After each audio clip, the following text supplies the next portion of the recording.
Presented by That Time I Got Reincarnated in the Same World as an Anime Podcaster, this is Shonen Jumping the Gun, the show where we set our sights on the first chapter of a manga and decide if it's a misfire or a bullseye. Let's see how many rounds are in this magazine.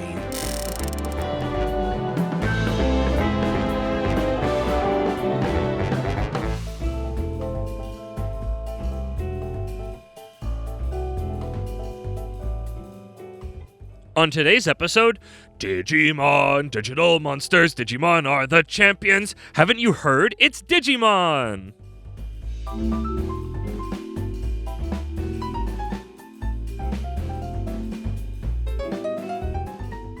Welcome, everybody. Kermitmon, Digivolve to Metal Moxiemon! Hi, I'm Moxie the Yeen, here with my co-host, kidnapped directly from summer camp. It's Isekai Sensei-Sama Brad. Brad, how you doing? Oh my god, what just happened? A divine light came and took you. You've been isekai'd. Finally. Is it? I guess you haven't been. You're still in the same world. Much like our podcast, you're in the same world. You're just podcasting. Yeah. Reincarnated in the same. Are they reincarnated? I don't know. Whatever. I'm getting ahead of myself. And I do have a fancy thing on my wrist that tells you if you've been isekai'd. Wait, what does it do? It does all kinds of stuff. Oh, sure. Oh yeah, because if you take it to the other world, it'll be amazing. You'll have a compass. You'll know what north is, and they'll be like, "What's north?" And I won't be able to charge it. Also true. You need the little charger thing that the farm lady... I'm getting distracted. Hey, everybody. We are at an Issa 9, still in the Foxbox arc, and somehow, through the grace of DigiGod, we have threaded the needle between both of those and have a Foxbox Isekai with Digimon. Did people even know what Isekai was back then? I don't know when that coin got termed. That term got coined. I'm dying. So yes, to you, dear listeners, this is the second episode of the Foxbox arc. But for me, it was Wednesday, by which I mean it's the last one we're recording. So the Moxie you're going to hear after this week doesn't know what's coming at them, but I do, to know how much of this is a mess. So yes, we are here. Digimon. Brad, I guess before I get into any of the particulars, do you have a history with Digimon? I'm pretty sure I watched some episodes of Digimon, but I don't really have a clear memory of like, oh, I saw the first season or anything like that. I think it was really just random episodes. Because I definitely remember like, oh, and then it turned into the even bigger one. Oh, and that one turned into a hot lady for some reason. Yeah. Yeah. But no, it's very strange. I remember loving Digimon as a kid. I was big into both Digimon and Pokemon. I remember having either me taping it or having my parents VHS tape it while I was away at soccer practice on Saturday mornings, which would tell you a lot of the time period. But I don't have a lot of like direct nostalgia line to it. Or maybe it's just because it's not as present. But Digimon has always been going. Much like Pokemon, it's still around. They're still making games. People are clearly still interacting with it. I think they're still making anime just recently. I think so. I think in research for this one, I found that they like remade this one, which seems to happen more. I mean, I feel like in a very fitting thing. I just saw like an article that was like, "Hey, they put the Yami Yugi on Yu-Gi-Oh card packs for the first time in like 20 years," and I'm just like, "Oh, good lord." But no, it's like I don't think I ever have interacted with anything past whatever this season was. Maybe I like kind of saw the rest of like whatever the next one was and was just like, these aren't the people that I know. But like I have very little memory or specific nostalgia, even though I remember like religiously watching it with my friends back in the day. I feel like the most I interact with Digimon is oh goodness, I've said worse things on the podcast, admitted worse things about myself. I've probably interacted more with Digimon now as mostly I think just what is it, Renmon? The sexy yellow fox one. Oh, yeah. Oh, my God. That's Digimon. That's Digimon. Oh, my God. Yeah. I forgot. Oh, yeah, exactly. It's just like people have personas based on her. Yeah. But have no other connections to Digimon. She's just a character model that didn't connect that at all. Right? Honestly, that's the most I've interacted with Digimon in the last like 2 decades. Jesus. I don't apologize for nothing. No. So let me get into my information little blurb. So Digimon started its life as a digital pets, as the more masculine counterpart to Tamagotchi in 1997. It got an anime. The series we're covering, as there has been many, many other Digimon. I don't know if they're sequels or spin-offs or just different timeline or just other, like, I don't know how connected Cash they are. grabs. I honestly, genuinely do not know. I think the kids from this one come back as adults in movies later. Yeah. I have vague memories of that. I don't know. It's called merchandising. It is. There was a lot of that in this arc, but you guys don't know that yet. But the one we're covering is called Digimon Adventure, which I also do or do not know if that's a Western-only moniker for it or not. In the same way, dang it, I keep wanting to talk about things that you guys aren't going to hear for a month. I'm aware of a Digimon, which ran from March 1999 or August 1999 in America for 54 episodes ending in the year 2000. I was surprised at how quick a turnaround it was between Japan getting it and America getting it, because I always assumed there's like a multiple year especially the older ones. Gap, but I guess it's the year 2000 and that gap is shortening, especially when there's like a big, because what, America already has Tamagotchis at this point, so it would make sense, and Pokemon's fucking gangbusters over here, so it makes sense, this double pincer attack and whatever else. I'm sure there was playing cards involved or something. Yeah, this is going to be difficult because we recorded everything else in this arc first.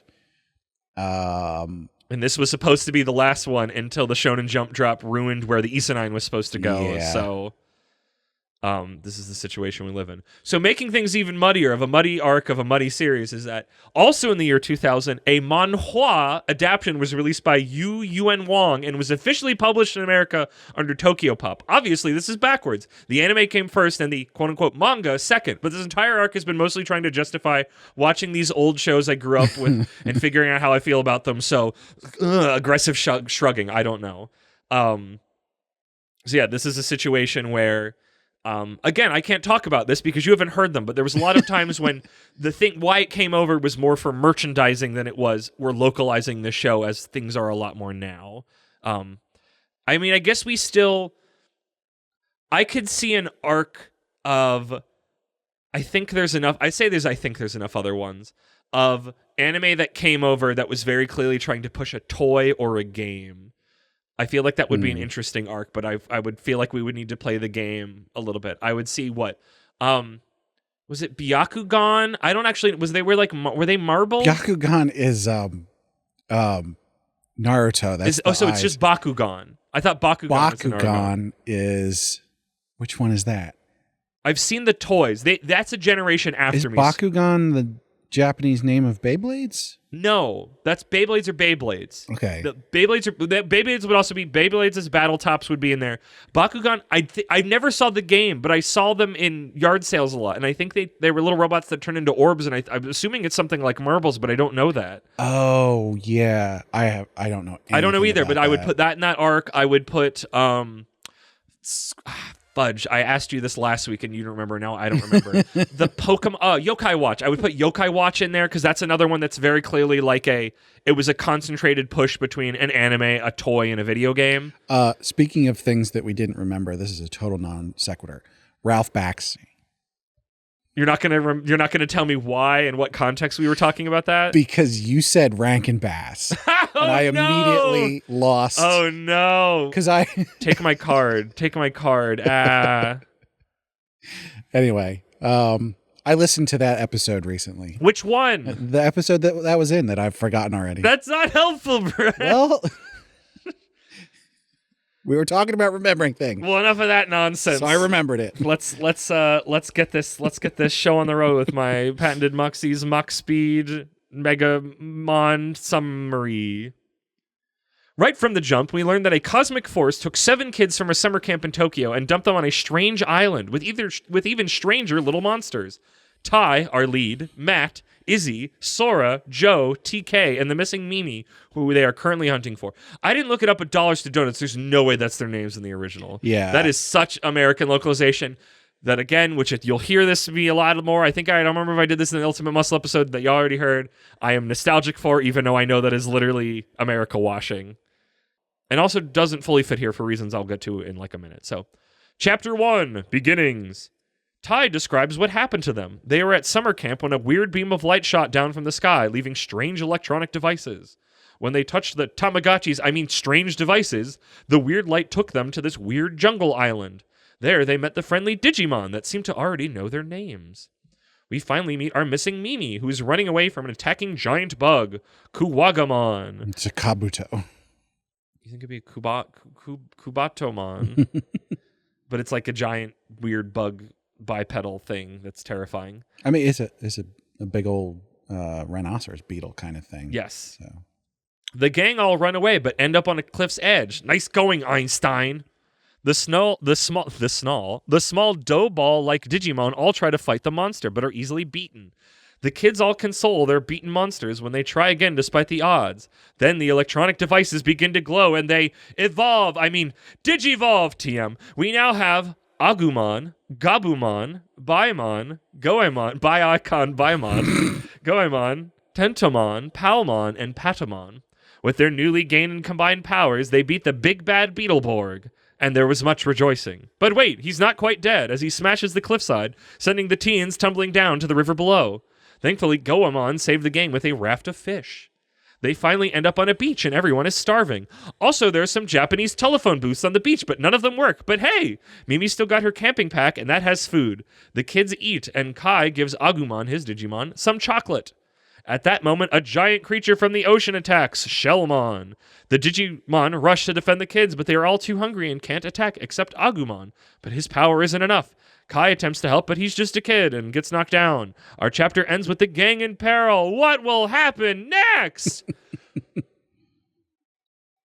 What's with the phone booths? I don't remember. There's something I don't remember either, but it's so weird that they're so out of place, but then they don't do nothing. Yeah, so it's like, why? But they're just like weird, like, and there's like one for each of them on the beach. It's not like there's one booth and they all kind of go in to each try to make their call. It's like I said, it's very strange. It's the Matrix thing where they can go back to the real world by using a landline. Exactly. Is this another world? Are they in a digital? This is the digital world. This is the digital world. So if they die here, they'll have their digital death. I think this is more akin to Sword Art Online than a real isekai. Yes, but I know it's been a while, so I'm resting on this, but we had a ruling of if they can or didn't know, because they don't know they're in. But also, I don't know that. I don't remember. I think there's a point where they are able to come and go freely, but they're stuck here for a while. So very much Sword Art Online. For right now, it's an Isekai enough. Yeah. There's one thing that I had a note for, and I want to get this out of the way so I don't forget it. Okay. I think it's TK's Digimon. The one with wings? The wing ears? Yeah. I don't know if you noticed, but before they all digivolved the first time, that one is like an eldritch horror. Oh yeah, all the rest of them weirdly different than the rest of them. There's one other one that has some teeth, but like not crazy. Yeah. And that one is just a mouth with like crazy ass teeth coming out of it. And I'm just like, what the hell is that? And then it digivolves into basically the cutest one. It's just like, what the hell is going on? It's got big Togepi energy. So yeah, this is very clearly a manga that was written after the fact that is trying to very quickly move through things as to make money. Yeah. Things that I'm interested in talking about of it is that he specifically says they're from Japan, which I was surprised about. Tokyo in particular. I did find it interesting. They're like, we were going camping. Not in Tokyo, you weren't. What are you talking about? So that was the other, like, I feel like a lot of my discussions pre the anime watching are going to just be like other curiosity questions and whatnot. Because there's like, this is very television. Yeah. Spoiler alert, I haven't watched the episode, but I checked it. This chapter, which was about 23 to 25 pages, covers more than what the first episode does. But the first episode spends a lot more time letting you meet everybody, which this one doesn't. This one you get a sense of Kai as your hot-headed leader, who's also kind of an idiot, but also they're all children. There's like a lot of he has a lot of like 90s to early 2000s like slang and insults and bits. But no, when they said summer camp of like Tokyo or not, is like, does Japan have summer camp? Like, do they have like places that you can go camping? Oh, they definitely have places you can go camping. I don't think there's much, if any, in Tokyo. Yeah. Well, I guess they wouldn't be in Tokyo. I'm pretty sure Tokyo has parks and stuff, but not like big enough for summer a camp. place where you could go camping. Does Japan have something akin to? I mean, I guess this is a question that neither of us can answer, but it's a curiosity to pick through and then figure out later and ask the listeners. I wonder if Japan is something that's akin to like the Boy Scouts or the Girl Scouts, because that's what I think about. So that's like the other branch of what I thought about with summer camp. It's like, do they have enough nature areas to have something like that? Like a lot of things in America got westernized over by virtue of like the military bases and just also general cultural exchange. So I don't know about like a scouting kind of thing, but I do know that camping is a thing. How would that camping anime Isekai have happened if not for them having camping? I'm not sure. There's plenty of places in Japan that are still forests. So when someone talks about, we're going camping, like that's what I think of. I'm always curious how far it is from where they are, because I guess as somebody who lives in a fairly like, here's the city, here's the suburbs, here the rural, they're all within a 15-minute drive, give or take. Right. I'm very like used to that, so it's like, camping, and it's like I'm also curious of like how much Japan's picture of camping is the Western picture of camping or not. They had that as a concept too much. I mean, obviously they would go out in the woods and chill there or whatever, but like the picture of it, if they have their own spin on it, I would be curious. I love that none of this has to do with Digimon. I'd be curious how much in the vein of like how anime stuff and manga really like to show food because they're hungry artists, how much like a lot of the isekai that go through like a medieval fantasy is like, look at these forests that aren't where I live. And that's just a random curiosity thought I have of like, here's my escapism to a place with a bunch of trees and no buildings around. And I'm like, yeah, I've got those. That's like down the street. Yeah, it's because around here, it's like, if you want nature, it's right down the street. Yeah. If you want to go camping, it's a little further down the street. For real, yeah, you got to drive like an hour or two. Yeah, not even an hour or two. If you want to go camping but also be next to things, you can do that as well. True, I guess that's the thing. If you want to be camping in danger, yeah, like there's a camping place near Hershey. Yep. So it's like, but I don't really consider that like that's you're not at home. Yeah. I'm not a camper. I went camping a few times a couple years ago, and I'm like, I'm a glamper. Yeah. I'm a basic bitch pushy. I gotta glamp if I go at all. Personally, I don't feel that it's actual camping unless you're like out in the woods. Yeah. Like you need to not be close enough to civilization that you can just run and grab something from Walmart. Yeah, correct. I like having an indoor toilet. I should talk about Digimon. No, I'm going to tell one more camping story, and then we should probably talk about Digimon. I remember the first time I went camping, which was probably only like 4 or 5 years ago, and like we're on like a campsite, so there is like a spot where there's an indoor toilet, and I'm like attempting to sleep, and I'm on the cold ground. I'm in a tent, but I'm in like my sleeping bag, but it's just kind of I'm cold and it sucks. And at one point, I'm like, okay, I have to get up and go to the bathroom. Like there's no ifs, ands, or buts. I have to go. So I wander off, and I'm walking through the middle area because we're off towards one of the edges, and I go to the bathroom, and I go back. And then the next morning when the sun is finally up, I have to go again. So I go to the bathroom, and to get to the bathroom where we're at, we have to pass by where the dumpsters are locked up on their wall. And it wasn't like that when I was there earlier in the night, but in the morning when I got there, door torn open, trash everywhere, dumpster knocked over. I'm like, there was a bear here at some point in between the time that I got up to go to the bathroom and the morning now, which was only a matter of a few hours. And I just think about that sometimes, and it's just my timing was off. I could have been fucked. That would probably have been a black bear. I would have not known. No, it's not. Wouldn't be fun. But I'm not a city slicker, but I'm also I'm a suburbanite. Yeah. But I don't know what I would have done. But I think about that. It was just like, wow, that dangerous thing was right in my path, just a couple hours in the whatever. Okay, Digimon. Like I said, this is not a good first chapter of manga if you have no familiarity of the source material, which I feel like makes it a bad. Or I guess what this is related to things that we talked about off mic earlier, which has no context of things that I can talk about in front of you guys. But basically, it's that when a manga when a manga is the afterthought, when the manga is not the product, I feel like its pacing and everything about it start falling apart. Because normally, the manga is the moneymaker. You have to buy the manga. The anime, as lavishly as it can be created, is advertisement for the manga. But in this case... the toys. What? Correct. But in this case, the anime is the I mean, the anime is to sell the toys, and the manga is the product, but is it an afterthought product? I think source. in this case, in stuff like this where the anime was first, the manga is a toy in that respect. Correct. The manga is the knockoff's not the right word, but yeah, like I guess like it's merchandise in the same way that T-shirt would be. Yes, it's the product. The video game would be. Yeah, you are already consuming the main branch, which is the anime. Yeah. And you're buying this because you like this, not because it's a different way to take the story in.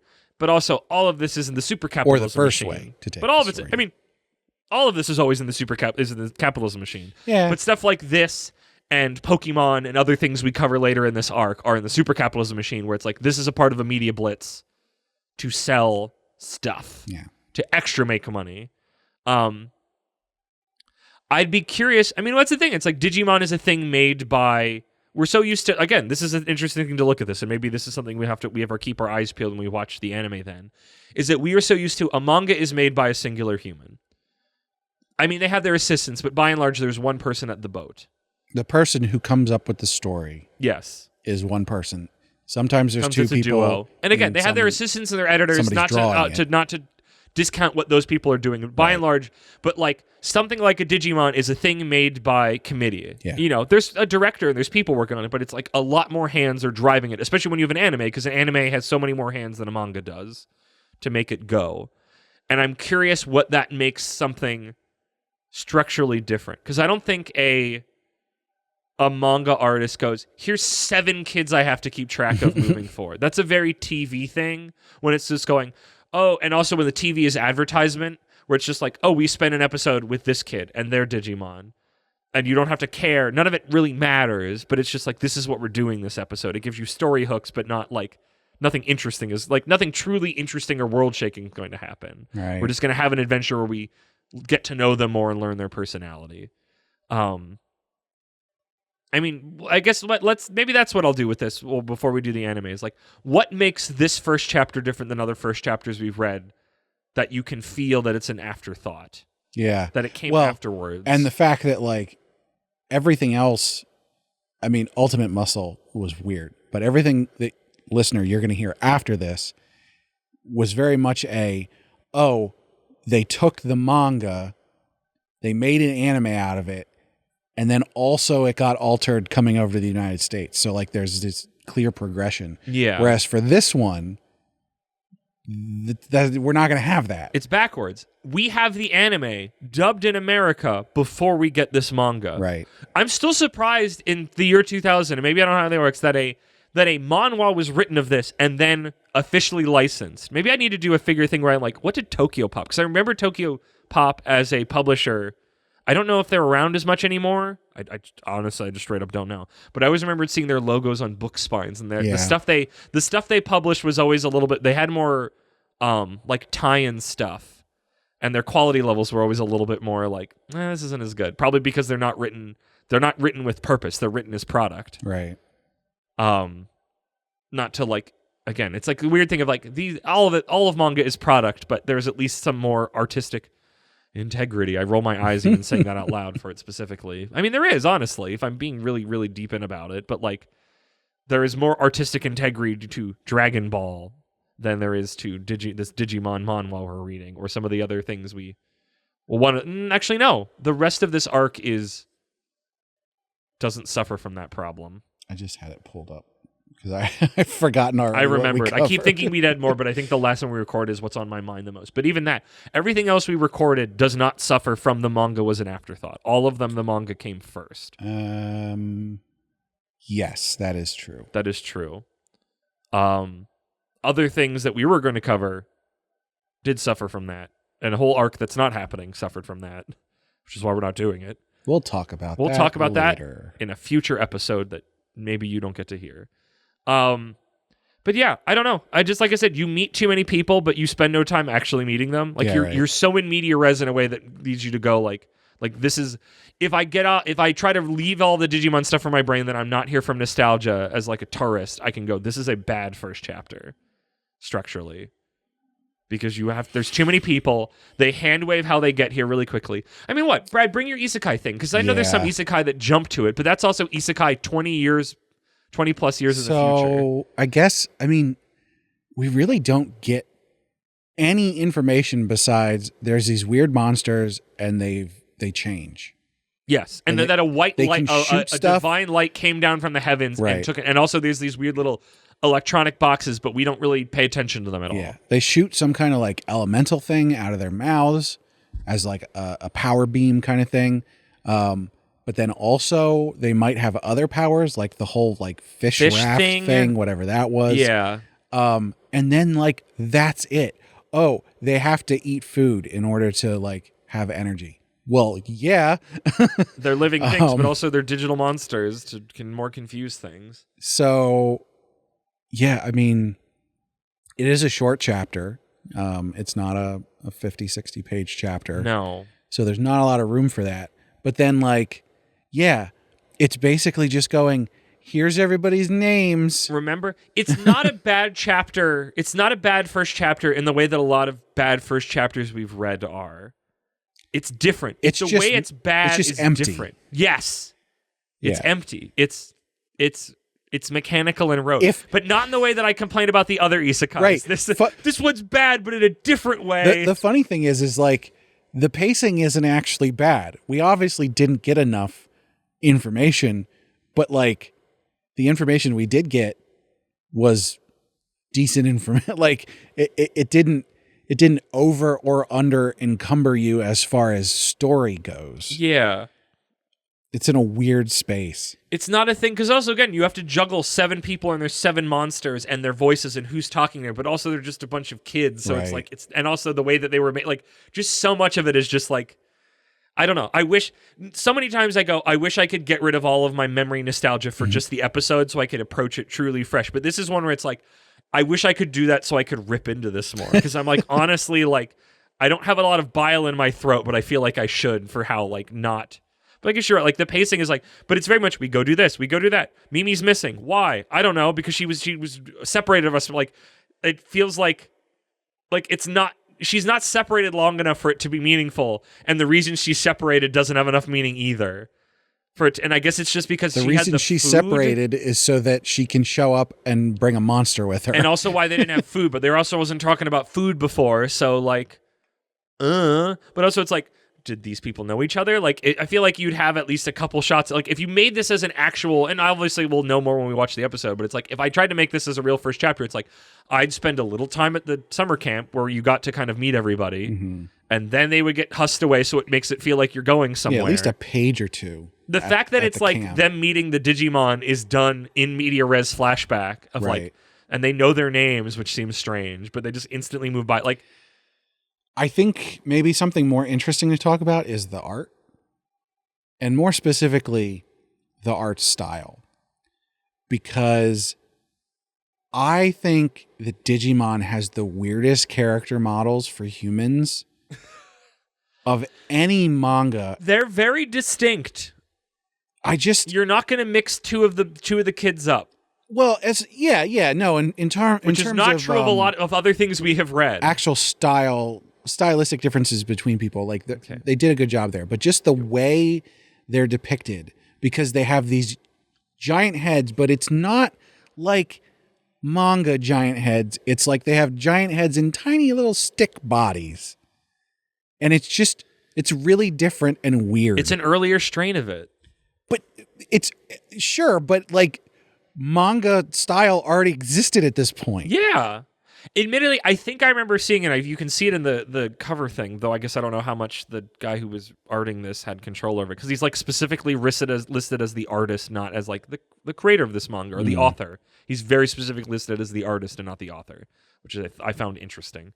But it's like, I swear, I don't know if I'm thinking of others. He's like, they were trying to do a little bit more of an American comic book style on it a little bit, and maybe that's why. Because obviously, again, I think they were planning on an American market. An anime that shows up in Japan in the late 90s doesn't show up in America barely 6 months later without an intention from the start to do that. But like everything else looks like a normal manga style. Like the monster designs, the Digimon designs. Honestly, I mean, we don't see them yet, but the monster designs go all over the place.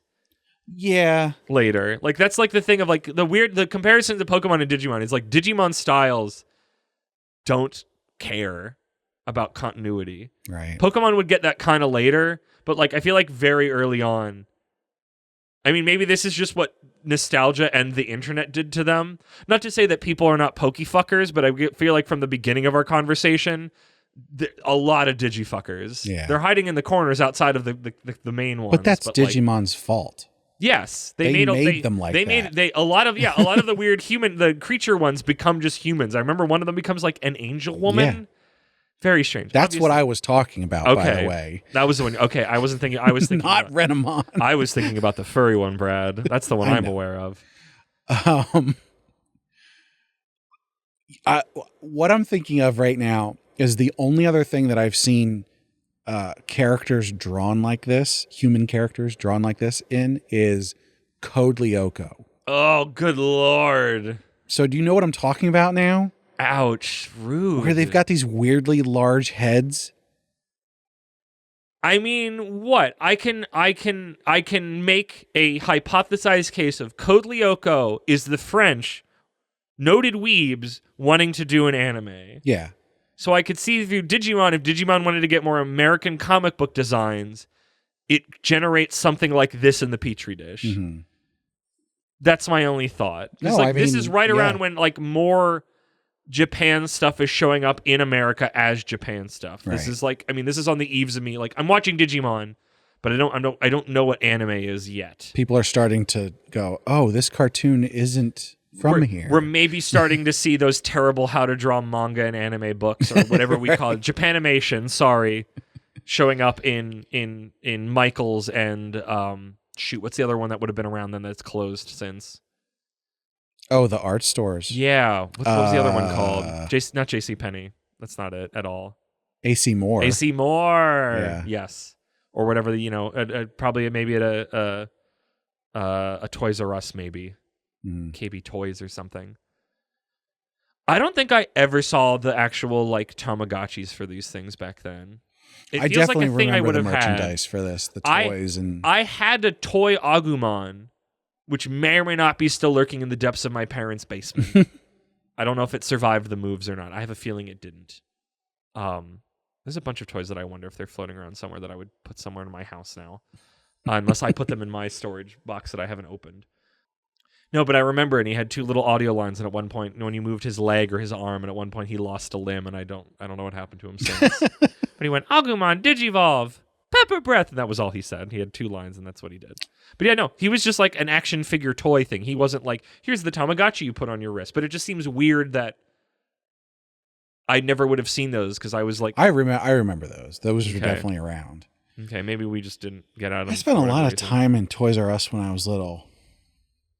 I don't know why. It's fun looking at toys. Well, yeah. It's exciting. We went to Toys R Us a lot, but I don't remember getting bought stuff all the time. So did we just go to Toys R Us and hang out for a while? Yeah. I should ask my mom about that. Maybe. I feel like I did that. I can picture my Toys R Us growing up. I don't remember what's there now. I know I drive by it every blue moon.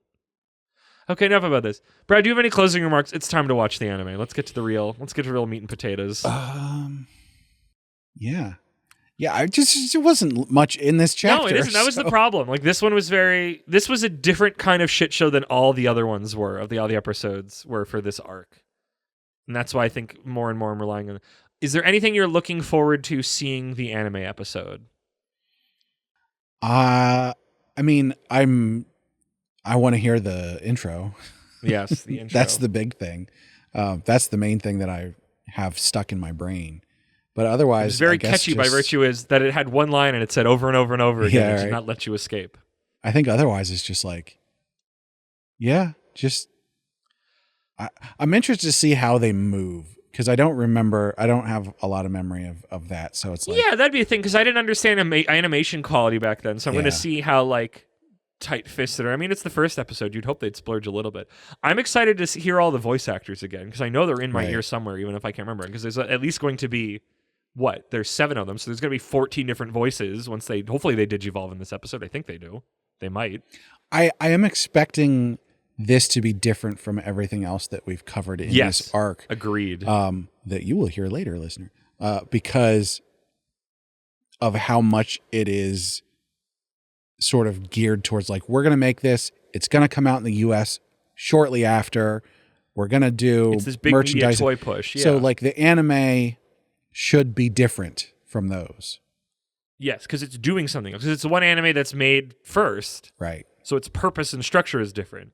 So, guess what? I mean, that's like Pokemon. Like, Pokemon has a manga, but it's not the anime. Right. It's its own story. And if there was manga made later, it's this case where it was made to sell books to kids who don't know about it, or parents that don't, or both of them. But yeah, let's go watch some Digimon.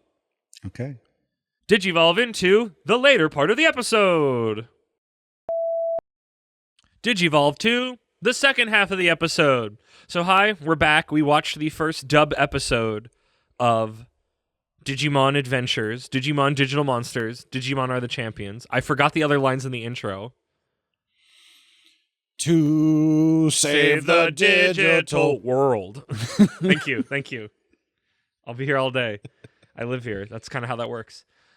Yeah, I think I talk about catchy intros later in this arc, but I honestly think the only catchy one like the truly catchy one, this one's an earworm, but it's because it just repeats its mission statement. It doesn't to you. just repeat. It mostly but repeats. But it does repeat quite a bit. Did I like the audio break in the middle? Yes, but none of them are like, man, that is a good song. Yeah.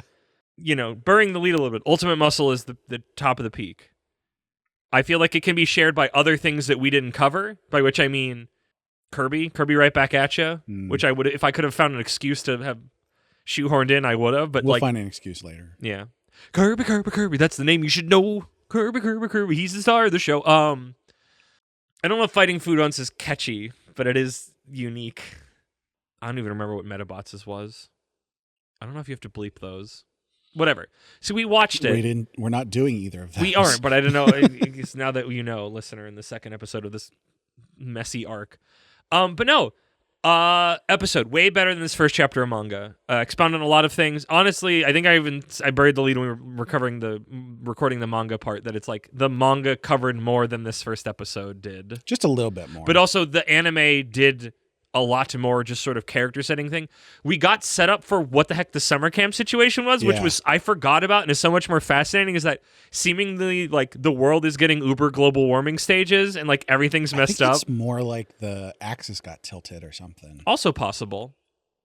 But like, yeah, all of the weather is like super messed up, and they're like, I guess because it's the concept of like, he's a kid so he thinks they're camping, but they're not. I think they're just, the cities are all messed up, so they had to go inland. No, I think it all happened at once. I think they were at camp. Oh no, you're right. He said, well, they were at camp, all that happened. He didn't know, but then it started snowing in the middle of July. Correct. And they got transported to the digital world. They make it very clear in the intro and talking about other things that they're in the Digimon digital world. Yeah, but did they say that? What? In the actual show? I thought they did, because doesn't Izzy, the tech guy, talk about them being in a digital world? Yeah, but that's why I was like, wait a minute. Did they actually say that yet? Because how would he know? I know. That's the weird thing. They might have, because there was a bit at the beginning where the Mons first showed up, that they were talking about some stuff. Digital monsters. But I don't remember if they specifically said, this is the digital world. They might have. We're legally distinct from pocket monsters. Very different. Don't sue us. No, but that intro did a lot more to set things up, even if we don't, like, we meet everybody, but we don't really meet everybody. But also just like... Well, we meet everybody in slightly better way, because we get title cards for everybody. Yes. So all of the children get a title card, and we find out that those are actually their names. At least from this English dub, they all have Japanese names, but their English name is a nickname that is separated out by quotes, which is admittedly normally Joe. Except for Joe. He's just Joe. He's just Joey Suda or whatever the heck. Joe, but all of them are Keto, I think. That sounds more right. Yeah. But all of them, it's like a vaguely based on what their name is. Right. So no, it's like, the enough nicknames make sense. There's enough plausible deniability. Yeah. And again, I shouldn't be, but I'm here for it because I can remember Izzy and TK and is it Mike or Matt? And Kai. Who is, Tai. I think Matsumoto. Yeah, Matsumoto or whatever. And Mimi and Sora, who's not... Kingdom Hearts hasn't happened yet.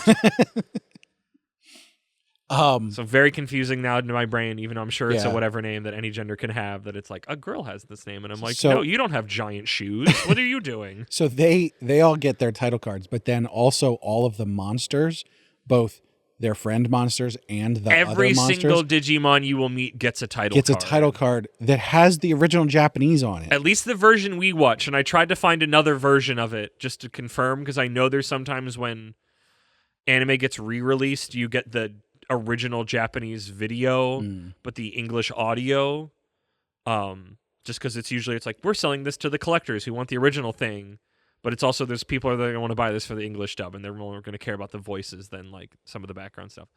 I could be wrong about that. I don't remember exactly why I know that. I feel like there was some I looked to that had that. So like the Bobobo one has that, I think, because it had all the actual intros and outros it was supposed to have that America never got.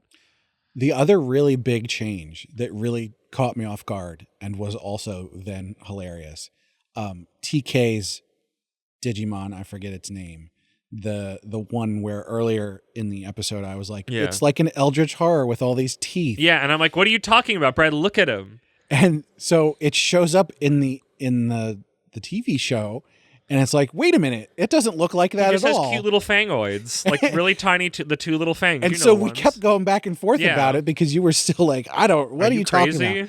And then like almost towards the end of the episode, when they go to fight the big beetle thing, the bug, it opens its mouth and it's even more horrifying. Terrifying maw of teeth of one of all very cute designs, like one of the cutest of the pack, and just the most like, why do you have all these teeth? He doesn't even attack with the teeth.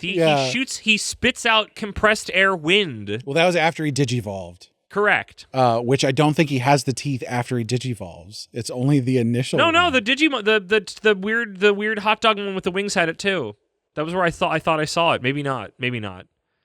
But we saw it. It had too many teeth in like a terrifying blender. It was actually more horrifying in the TV show. Yeah, because it was moving. It was moving, and also it was a surprise. Yeah, it's because we had already said it's not here. What did you see, Brad? Because in the manga, it's like right when you meet it at the beginning, it's like teeth, and I was just like, what the? Because it looks so different. But in this one, they're all like very sort of generic looking at the beginning, except for the plant one, who's got a big hair. The plant one and the one that becomes the one that Joey has. That's the seal, because he's got like weird different coloration and like a tuft of hair. But then like all the rest of them are sort of just blobs, right? Yeah. And then this one just has some fuck off teeth. Sometimes, but only sometimes. And they all spit at things. Yeah. This was very much a case of like, normally it's like they took the first chapter and they made it better and they like fixed things, but this one is like, it's the other way around. So the anime came first and had more stuff going on, where it's like, oh, all of the tiny ones try to fight the bug thing, and then it kind of works, but then it doesn't, and that's when they have to digivolve. But I guess they fall down. The end of the episode, they fall down off the cliff, and that's the cliffhanger. Ha ha ha. Which makes me wonder, why didn't they do the first chapter of manga just sort of 1-to-1? Because it would have made more sense. It would have been better. You would have had to work less hard, I guess, because you could have just followed more directly what happened. Right. I guess because like character banter is hard to capture, in the vein of like when I write a summary, character banter is hard to get, but like also then just like don't just write it. But if they had cut out the last 5 or 6 pages where they're down on the beach and they find the telephone booths and they get attacked again, and they try to eat. If they just cut that part off and instead did the beginning where they're at the camp, would have been so much better. Would have made so much more sense. Oh yeah, of course. It's not, again, I come back to it and I feel like, I mean, we didn't do our ratings, but I feel like I want to do that now that I've seen the episode that it's based on, to say like this chapter is dog shit. But like, I mean, it's Digimon. It's good, it's fine, it's fun. There's a lot of character voices. Like the little title card, like I'm nostalgic. The little title card's coming up when anybody's introduced. We thought we it's heard fun. Richard. You thought you heard? Well, guys, I thought I heard it for a moment, and then I heard him talk more, and I'm like, that's not him. And then we confirmed it wasn't him because he wasn't in the credits. What did you say, Richard Horowitz? Richard Horowitz, voice of Invader Zim. Yeah. And very fittingly, Moxie from Hell of a Boss, and amongst many, and the robot from Power Rangers who went ay ay ay ay. Yes, his most iconic role. To some. To everybody that matters. To some. But yeah, it was better. It wasn't bad. The banter worked better. Also, the characters were more distinct. Also, for some reason, the highest production value of music. Oh yeah. Okay. Well, mainly, I don't remember if this it was this or something else we covered that was like, where I think we saw in the credits though, because they replaced the music. They had to do Foley work. So this isn't the day where they're getting just the video. They're probably getting the video and the audio feed, but there's no separate channels, so they can't go like we kept the sound effects and or the music, but we got rid of the voices. So it's all because there was like Foley artists listed, English named Foley artists in the cast of all the English of the credits for it. So the voice acting, the music and the sounds are all remade in the West. Right. But yeah, the music is wild because, well, also, but I guess to lead into that, when the bug thing is attacking them, Kuwagamon, I think the name is. I have it in my notes, but I don't care. The giant beetle thing. The giant beetle thing. He's making fucking like X-wing noises. TIE Fighter. No, is it which one? No, I thought the Sith one screamed. TIE Fighter. Isn't TIE Fighter one of the good guy ships? Oh my god. You're going to get eviscerated. That's fine. No, TIE Fighter is the Empire. And the TIE Fighter is the one that screams. What's the good guy ship then? The X-Wing. I have them backwards then, you're right. Kill me. But no, I was so confident in the TIE Fighter in the beginning, and then I was like, no, that's not right. I thought all the winged ones were the baddie names from playing Battlefront. It's going... It goes... And so we're listening to this, and then slowly it dawned on us that the music that we're hearing is like fucking John Williams orchestral music. It's Star Warsy, and it's pretty good. It's honestly like it's I guess shoot, has that happened yet? Just my whole thing of store brand and all that. Oh, that did happen, I think. Which one was that? I'm trying to remember now what the heck that one was. Oh, that was Fairy Tale. That already happened. Okay. I can talk about that. Sure. It's not Star Wars at home music, but it is store brand Star Wars music. And it was like pretty good. It was honestly pretty good. Obviously it's not John Williams, but it was just like, wow. And it's like to the point where we pegged it as that. Do you think that was the bit? Because they redid it. I don't know. And the sound effect is them. So do you think they were like, did the score come first and like, this is Star Wars, we'll make him sound like a TIE fighter? This is the conundrum. Because like, you know when we make things and we put little things in it that are like, we're doing this for us. Yeah. It's good, but other people won't good, but get I made it in that the same way that we do. It's good, but I made that man who didn't know say a plankton line in a really serious moment in my play because I thought it was funny for me, but not in the context of the play, and nobody recorded with recognized it, so I got away with it like a criminal. And so it makes me wonder, is like, did they do a similar thing where they're like, hey, let's do this, we're going to make it sound like Star Wars because somebody sent us the audio for this monster and it sounds like a TIE fighter. And then... Or the other way around. We just do it seriously and no one will say anything. Correct. That's artists having fun. Yeah. I'm trying to think about... Like, this is the problem. This is the second episode. We watched them all, so I have to remember it. Bury the future lead for you guys for, like, the next month. I think this is my second favorite of the animes we watched. Okay. Yeah. I think Ultimate Muscle, I was really not expecting Ultimate Muscle to be top of the heap, but it kind of was. Yeah. It's it's the one I would most readily go like, I really want to watch another episode. This one's more like, I'd want to go a couple more to see like, but this one's more like growing up archaeology than like, oh, this was really fun, I'd watch more of it. Not to say that this wasn't fun, but a lot of this is like, what was this series? Like, the fact that just big thing, I've had this thought forever, but like, what a genius selling idea is that they constantly are changing their shape. That they can go back to the small form, they can go back to the medium form. It's wild to me, but I guess this is how that was back in the day, that it's like the intro gives away the game that there's a third evolution level. And admittedly, there's a fourth one then later, or other branches. I don't remember how any of that works. But like, what an ingenious thing, because the problem is it's like, oh, Pokemon, it's like, well, I have a Blastoise now. It's like, why would you ever pay attention to a Squirtle? You have a Blastoise and you have a Blastoise forever now. But here it's like, I know there's points where they get like the super evolution and then they go back to their uber tiny useless forms. And it's like, what an ingenious way to keep all of those designs relevant as a series moves forward. But also like watching the intro, it's like, I know we were talking about like, I was like, oh yeah, the ones that are just people shaped, the fuckable ones. And yeah, there's some that's just like, this is an angel. This is a man that is an angel. But it's a man. Is Renamon not till like the second series or something? I have no... Dude, I don't Renamon know. was not in the intro. No, because Renamon is not... I think she's a villain, but I have zero context. I don't think she's any of the... It'd be really weird if one of the kids had one of the most fuckable animals online. I'm What a pretty weird sentence to sure say. Renamon doesn't have tits like she does in all And the of internet. art. She's got a lot of extra pieces depending where you look on the internet. Okay, I need to, for my own curiosity, I need to look up what her deal is. Well, You can hopefully just not say finding. satisfaction. No, but it's honestly curiosity of like, you're right. I have no fucking clue what she's from. I just know she's a Digimon, but I don't know if she was like, I'd be curious. Does she have other forms? Renamon X. This is too much video game information. I need... Oh boy. Yeah, sure, I'll go here. This is looking like the little blurb. Digimon. Okay, trainer is Rika. So yeah, I think you're right. Let me see who Rika is. Debut. BO 408. What I is know, that? I saw that. I don't know what that means. Because that's also the problem is it's like, I think you're looking that one. It's like the video game. Wait. Wait, that's a card. Digimon Tamers. What? I don't recognize this. Is this like the third one? No, Saban, 2001. Or is that the original one? This is confusing. So 2001 to 2002. Who also had a manga written by Yuen Wong. But that was like in 2004. I can't like... It's a later series, but it's not... I remember a sequel series that it's like some of the kids of the original cast that we saw. So she was just so powerful, she broke containment. Like Overwatch characters. Let's get back on track. So Rukia, yeah, and she's not in this.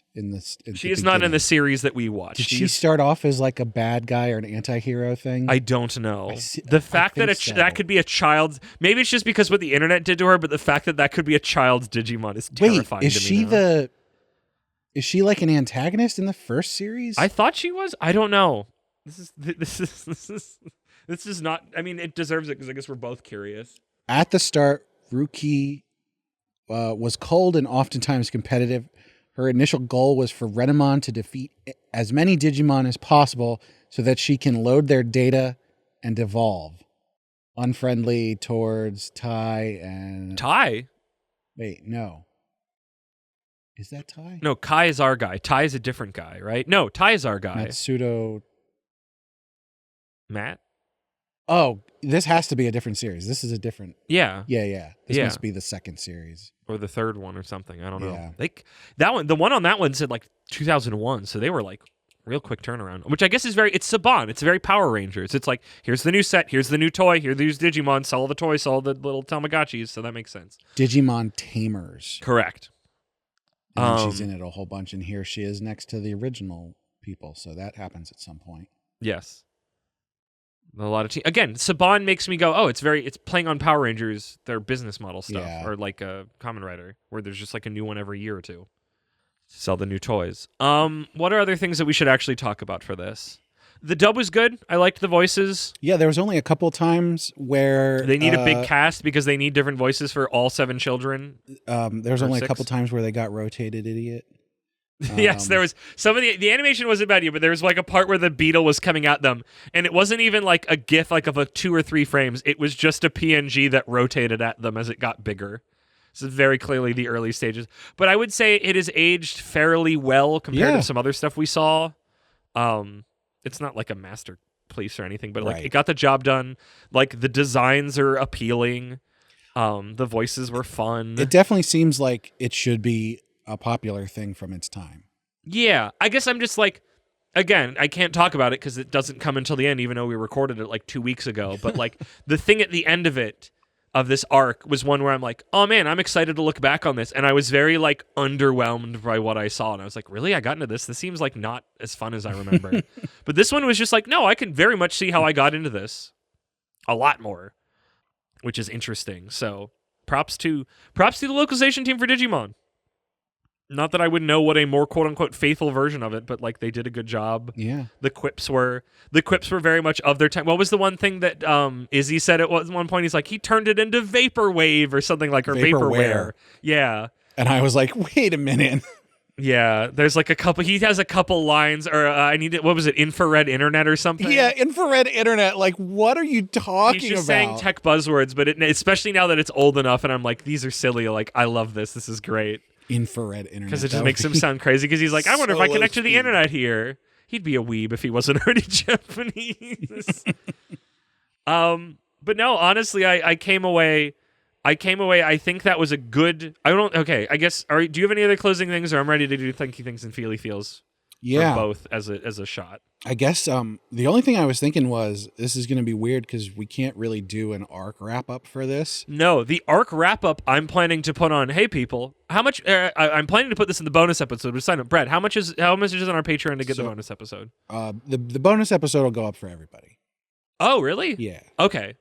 Since this is since it's sort of connected to I did promise it. Yeah. Okay. So the bonus episode. Well, by everybody I mean every tier, not even the free not tier. Free tier. Not free tier. Not free tier. Okay. So as low as $1. $1. Yeah. Okay. So at the end of this arc, this bonus episode will come out where we cover Fighting Foodons, which is just the anime portion. And my plan is, because at the point it comes out, all the other episodes will have come out. I will be doing the wrap up there. So if you want to hear the wrap up for this arc, you can pay $1 for 1 month. Pay $1, download every bonus episode, unsubscribe, and unsubscribe. You'll have paid us $1 and change. Don't do that. Because keep paying us $1 or more. You'll obviously, get shout-outs. If you just subscribe and then immediately unsubscribe, you won't be subscribed the next time we record something, and so you won't get a shout out. But if you're just like, I need to get it and I don't want to have the paywall or whatever, it's $1. Yeah. Come on. For 1 month. Not even you don't even got to do $2. There's some good bonus episodes. There's also some good bonus stuff in there. I'd be curious to look back on it because I don't remember off the top of my head all of them, but I know there was some good stuff in there. But no, Thinky Thinks and Feely Feels. Especially, I'm going to do the manga first, but with the idea of the anime in my head. That was a bad first chapter of manga, comparatively. I think it missed the point so that it was, like, for what it's supposed to be doing, as a piece and not just as a work of the thing that you buy to put on your shelf, I don't think it's good. I don't think it's good. I don't think I would go to bad. I think I'm going to say fine. I need somewhere between bad and fine because it is just like like you said, it's empty. Maybe that's my thing. Like, it's just not, it's not good. Maybe that's what it's definitely not good. Fine is not the right word for it either. Because we've had things, I think we were talking about this when we were going to get dinner, but it's like, there are things that we've read that are going for more, or maybe that was on the episode, I don't remember, but it's like there's things we've read that are worse than this, but this is just so like devoid of purpose. Yeah. And now that we saw the anime of what it's based on, where it's like, no, the anime doesn't, like, the fact that entire, like, hey, the globe's kind of fucked up is just not present here at all. It's such like, why? It's such a compelling opener. And they spend time before they get to the digital world. It really makes me wonder. Not even a lot of time, about the amount of time that I said they should. When they were putting together the manga, what were they thinking? Yeah. Why did they change things? Why did they do that? Why did they cover... change things isn't... Why did they leave things out and move that things seems forward at an awkward pace? Yeah. Just doesn't, again, like it's a product. It's a thing afterwards. The thing you're watching the anime. You read the manga to remember that you watched the anime. Right. It's like not a separate thing. But yeah, I guess think and feel just not good. I guess what? I think it's not good. I feel that it's fine. Specifically for the manga. Yeah. I'm going to say I think it's fine. I feel I'm actually going to say good to fine.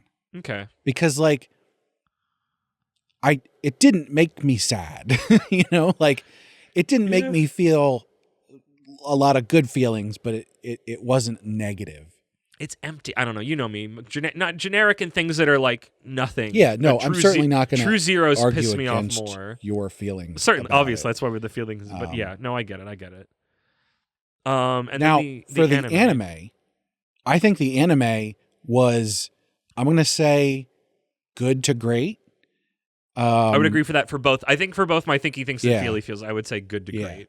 To the point where I was like, I know I watched episodes of it, but thinking back on it, I don't think I was ever that into it. But now watching this, I was like, oh yeah. This was a rival to Pokemon. Yeah. And I think it honestly can do that. It makes me want to go like, what's going on? To terrifyingly poke my head at a current Digimon thing and go, what's the current game about? I'd see what that is like a spelunking expedition. But no, like honestly, I guess to go to the next one, like, would you buy and takes of would you watch more episodes? It's like, I think this is another one where it's like, I'd toss this on another monitor Yeah. and hear all the funny clips and see and go like, oh man, I forgot about that one. Or like, oh, this is, like I said, it's more like, it's pretty fun, but it's more archaeology. But also there's some fun bits in it. In our Foxbox lineup, Yeah. if we turn on the Foxbox and Ultimate Muscle is on, and then this is on after Ultimate Muscle, we would stick around. Oh yeah, I'd have to know what happens next because that was the thing I needed to know when I was a child and I had to be at soccer practice. So,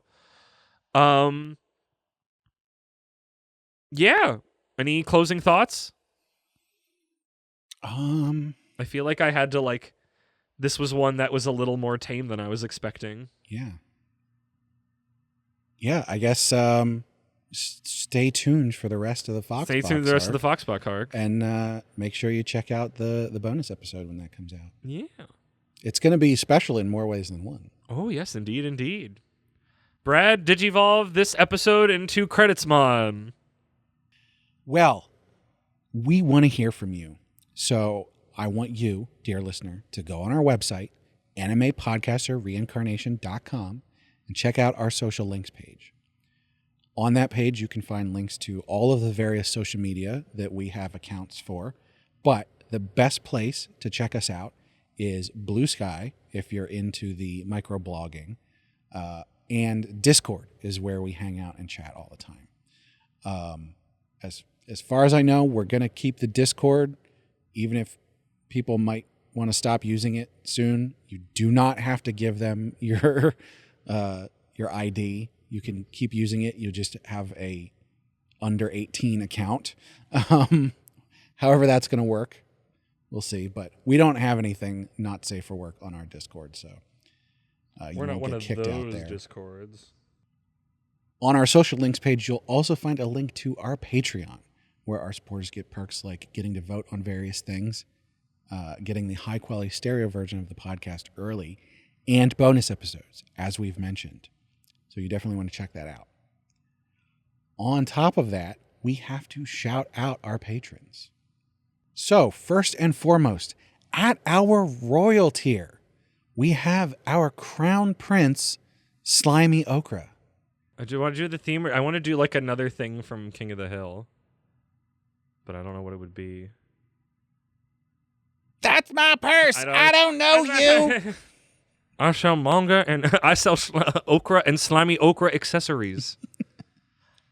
Also, at our royal tier, we have our Archduke, imaginary numeral. Da da da da da da da da da ba ba ba ba ba ba ba ba ba. Next, at our noble tier, we have our Marquis, Sir Cake Dwarf. It's Kirby. My brain was like wanted to do like Donkey Kong music for some reason. Da da da. Oh wait, let me start from da da da da da da da da da da da da da da da da da da da. It's Cake Dwarf. And last but not least, at our commoner tier, we've got Rena, Last Man on Earth, and Laura Carroll. So thank you so much to all of our patrons. Thank you, patrons. Thank you, Brad. Thank you, everybody, for listening. Make sure you listen to all the podcasts on our feed and Good Lord, what is happening in there? Aurora Borealis. Aurora Borealis? At this time of year? At this time of day? In this part of the country? Localized entirely within this podcast studio? Yes. May I see it? No.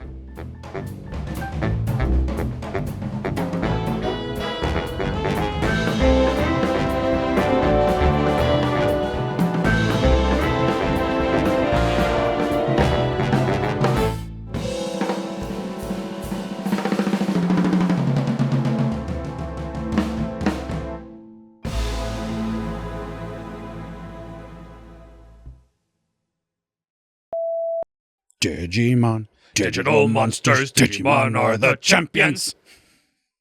I don't even remember if that intro has any other words or it's just that over and over again, because I think it's that over and over again. On today's episode, bust out your Tamagotchi. It's time for Digimon. No, wait, I do the fucking intro read. The thing that you just said to me. Of course. On today's episode, Digimon, digital monsters. Digimon are the champions. Come on, it's Digimon. That, but not that. The little like spud around lead in before I go, it's Digimon. I can say something. There's something better there. Or do I just do that and then I just go, it's Digimon? Haven't you heard? It's Digimon. On today's episode, coming on in 30 minutes after Pokemon, it's Digimon. That one was for me. That one's exclusively for the beeps. Yes, correct. Sometimes you got to do some of those. I wish I don't know if it's Google Docs or my iPad. I'm assuming it's Google Docs. It's just like, did you want to just turn off viewing mode? You know that thing you turn on explicitly? Obviously, you just want to randomly start editing when you're in viewing mode, right? To turn off viewing mode, right? Of course. You don't want to just read Google Docs on your tablet. That'd be stupid. But you touched it a little too much. You touched it a little too much. Obviously, you want to edit it. I'm thinking. It's all right. Take your time. I'm thinking in puzzles, and also have to think of an outro because I've already done the Digivolve bit a bunch. You use your bits too early. I do, but the Digivolve one was so good, though. It's so easy to use. And I was looking at the things that I said I needed to be doing for when you're doing tech stuff, so because I'm an idiot. And I'm excited. What's a good outro bit? What are things that happened? They Digivolved. They tried to spit in that creature's mouth, and they couldn't. That's getting cut. Summer camp. Camp. Lisa needs brace. I'm like going off on every tangent instead of actually doing my job. What are other things that happened and we didn't already do bits with? They ran into that tree, which apparently that was super weird. They didn't go back and do anything about that. Yeah, the bug, but also their friend was also hiding in it. But also they weren't in the tree. She wasn't in it. But she like knew it was there. There. Yeah, but the bug was just going forward, and if it was just a pass through tree, the bug would have just passed through and killed them all. Podcastamon. Dude, I don't know.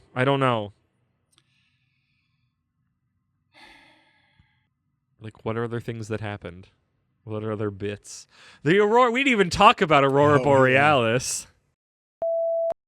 What a stupid bit.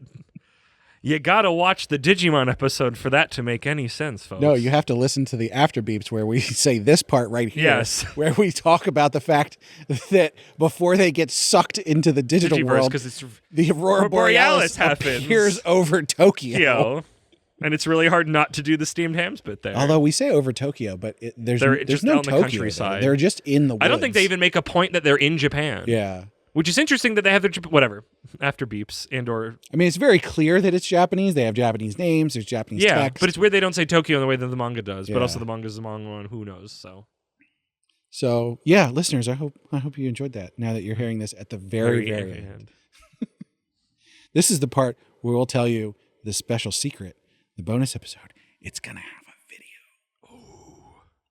Brad and I are wearing matched outfits unintentionally, semi-tensionally. He was wearing something, and I'm like, I've got something for this, and you got to see it.